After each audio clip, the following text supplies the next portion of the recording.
right, good morning, everybody. Welcome to Michigan International Speedway. We are going to kick off 2 straight hours of press conferences up here in the Media Center, starting with Chris Buescher, driver of the number 17 Fifth Third Bank Ford. We're going to go ahead and open straight for media questions. Please raise your hand, wait for the wireless mic, and if you could please state your name and affiliation so Chris knows who's asking questions. We'll start up front with Bob. Bob Pockris, Fox Sports.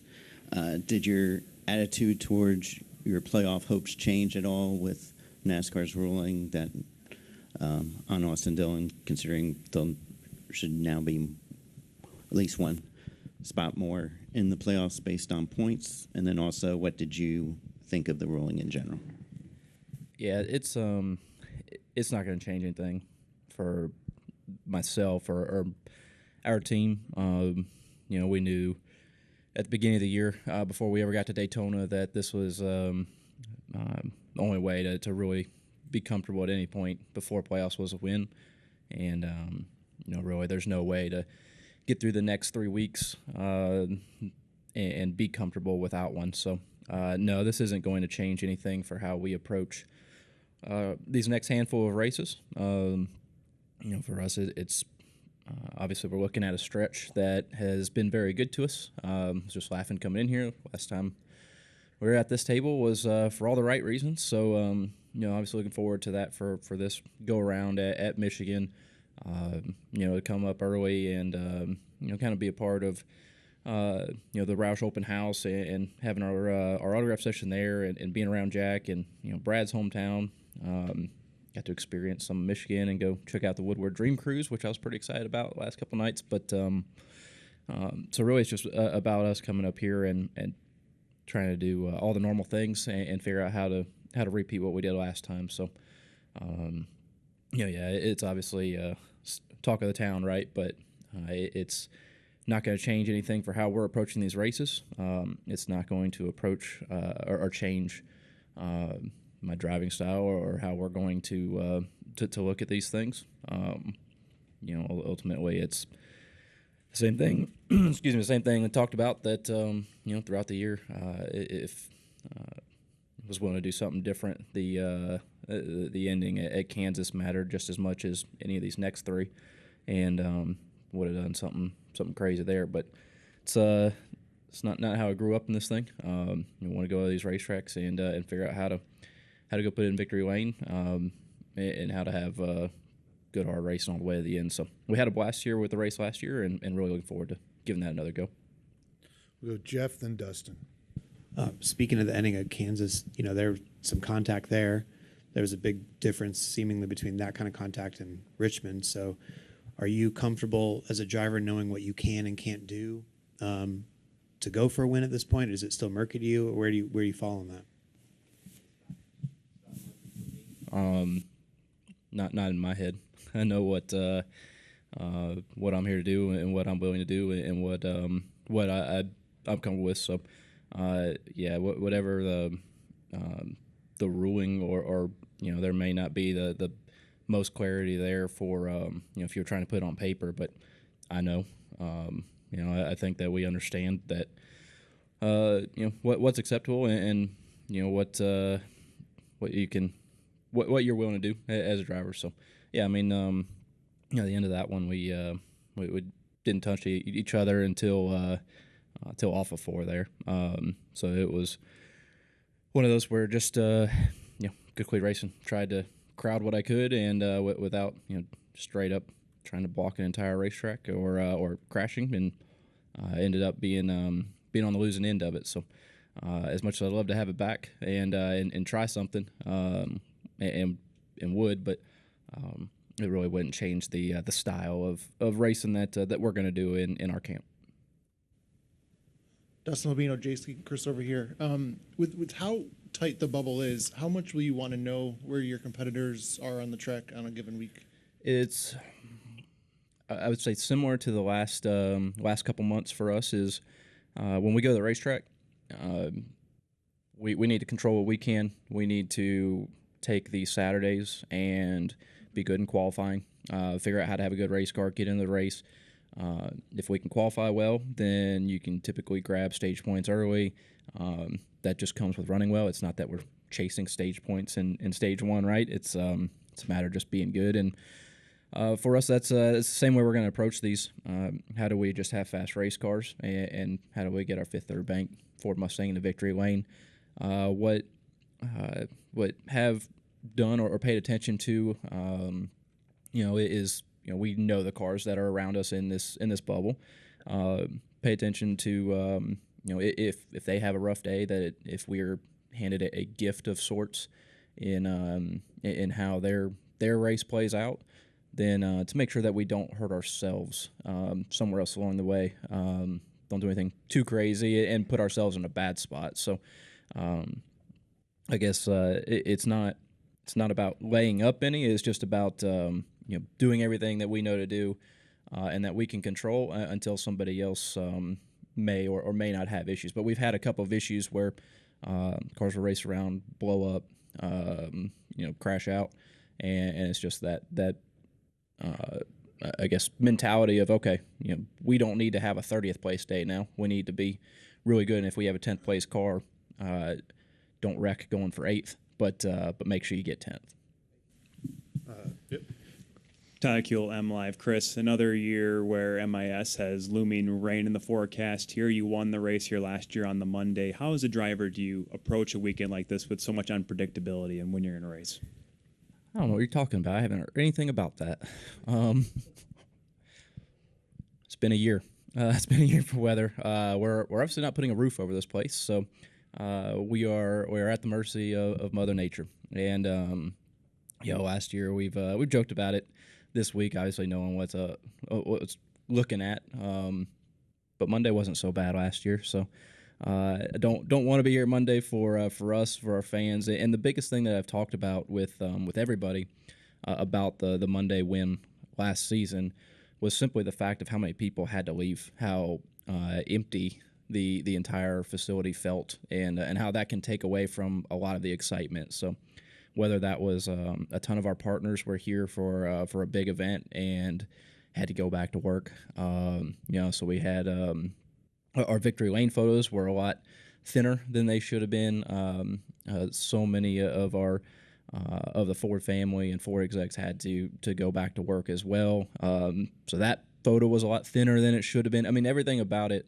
The stands were a lot thinner, and I know a ton of people did hang out with us and really appreciated that. But it's just it's not quite as fun when it's not a packed house, right? And we all remember just a handful of years ago going to empty racetracks and how very strange that felt. And it's not what you want, right? So that was the biggest part for me. Was the win was just as important. It meant just as much to us, but the celebration is not as fun when you don't have all your buddies there right with you, right? So ultimately, the weekend, we'll obviously pay attention to it way too much. We'll have all kinds of conversations about what ifs, and most of those will never happen, and we'll just go on with our normal race weekend. And seems like we have been pretty fortunate and been able to just play these things out as scheduled. So, yeah, it's I don't know. Everyone keeps telling me, all the locals around here just said wait 5 minutes and it'll change again and we'll be ready to go. So we'll just we'll go with the locals theory there. Chris Wilner, MRN. Chris, when you look at where you're at on the bubble line or on the cut line as far as the playoffs, how important is this qualifying session going to be today to get some early stage points, and what's the agenda for you guys in practice in terms of dialing in your race car and kind of checking all the boxes before qualifying? Yeah, it's we obviously had a good notebook to go off from last time here. We've been excited to come back to Michigan and show the speed that we've had at a lot of these bigger racetracks in the last couple of months. We've not executed the races to the best extent, and we don't have the results to show for it. But we've been very fast at these places. So just not that long ago in Indy, was really happy with our performance through practice, and need to be a little better in qualifying. But got going in the first stage really well, and then ended up with our issues on the day. So it's similar day at Pocono. Really, really good there. Just needed to execute a little bit better overall, and with that, it's going to be important just to clean that up when we come to Michigan here, knowing how we're going to have green flag pit stops here. We're going to be chasing dirty air. I know that conversation sucks to have, and we're all sick of saying it too and hearing it, but it matters when you're running 200 miles an hour more than anywhere. So you're going to have those conversations. For us, it's not changing because of our situation. We are doing the same things every week, but it's going to become more and more important for us to execute at the highest level. Dustin, then Mike Price. Dustin Long, NBC Sports. Chris, 5 of the last 7 winners at Daytona are drivers that have yet to secure a playoff spot at this point. What are the opportunities and challenges of being in that type of position going into next week? Well, it's not the last one this year, so there's that. And Darlington was obviously very good to us the first go around as an organization. So, there's always one more. But Daytona, it's always like that, right? There's always that level of unpredictability. Speedway racing, I've had a adapting relationship with through the years. Really didn't like it for a long time, and ended up on the end of a lot of the big ones, and just with some bad luck along the way, and just got to a point where I really did not look forward to heading those tracks. What I'll say is RFK builds extremely fast Mustangs to go to those tracks. And that has certainly made it a lot more enjoyable, but there is a higher luck factor when we go to those. And we talk about that quite a bit, that there's you can't make all your own luck there. There is a matter of being in the right place at the right time, simply by circumstance. Mistakes get made. Everyone's a little bit more desperate as it comes down to it, so that race definitely has the ability to get a lot more wild, especially as we get into the closing laps. We've had these conversations there through the years of how do you run hard, be smart into stages, try and capture stage points, but ultimately know that with 10, 15 to go, it's going to get wild. There's probably going to be a big accident statistically, and it seems like that just keeps getting pushed farther and farther towards the finish, to the point where all the people like us in the past have said, okay, maybe we'll just wait until we get through that wreck and then we'll really make that big push. Well, it's kind of the common mindset, so it just gets later and later at the end of that race, and then it turns into just pure chaos, right? So it produces very wild, unpredictable finishes, new winners. We're going to do our best to not let that happen, and and myself and Brad have worked really hard to work together and be able to help each other be in the best possible spot at that style of racetrack, so that we can try and cover any of the chaos. But ultimately, there's a level of unknown there. I'm glad it's not the last one. Let's put it that way. I'm excited that we get to go to Darlington after that and go to our cutoff race there. And also, a week after Richmond, looking back, how did, from your perspective, how did the different tire options impact what you did or how you did things? And are you fine if they do something in the playoffs, or like, hey, just you did it at Richmond, let's leave it alone and figure it out for next year?